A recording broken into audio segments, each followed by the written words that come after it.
नमस्ते, welcome to our channel pure talent में आपका स्वागत है। ये खरबूजा है गाइस, मैं आपको इसको काट करके दिखाती हूँ कि खरबूजे के जो बीज हैं वो आप किस तरह से इसको यूज में ले सकते हैं। ये खरबूजा है, इसके जो बीज हैं वो आप किस तरह से इस्तेमाल करेंगे ये मैं आपको आज इसमें बताऊंगी। आम के आम गुठलियों के दाम। अब गाइस ये बीज हैं, इसको हमने एक बर्तन में लगभग 3 दिनों तक इसको गलने के लिए डाल दिए। गाइस इसका गूदा ये गल गया है पूरी तरह से। अब 3 दिन गलने के लिए रख दिया, ये पूरी तरह से इसका बीजा गल चुका है।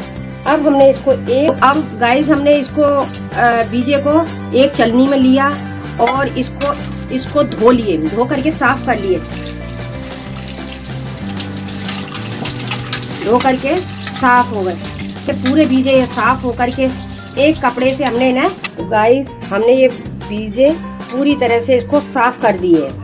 अब चाहो तो आप तुरंत छील सकते हो, अगर नहीं छीलने का मन है तो इसको धूप में सुखा करके जब मर्जी हो तब छील सकते हो। तो देखिए हम किस तरह से इसको छीलेंगे। ये बीजा है हमारा और हमने नुकीली साइड से इसका एक परत यूं छीला, दूसरा परत ये छीला। तो देखो इसकी मिगी निकल आई। एक बार और बताती हूँ, एक परत हमने यूं छीला और एक ऐसे। सिर्फ 2 बार में ही ये बीजा छिलके इस तरह से रेडी हो जाता है। तो गाइस अब हम सूप की सहायता से या अपने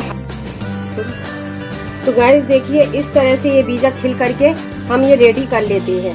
अब इसको या तो हम सूखने रख दें, ना रखें तो इसको पटक करके या सूप से या इससे फटक करके इस तरह से हम ऑलमोस्ट छिल करके तैयार हो जाते हैं, जिसको कि हम चाहे कांच के जार में सालों साल चला सकते हैं। इसका यूजेस क्या है कि हम इसे हलवे में डाल सकते हैं, बूंदी के लड्डू में डाल सकते हैं, हरीरा बनाते हैं उसमें डाल सकते हैं, या मेवा की कतरियों में डाल सकते हैं, या फिर इसको क्या कहते हैं हम जिस मर्जी में खाएं।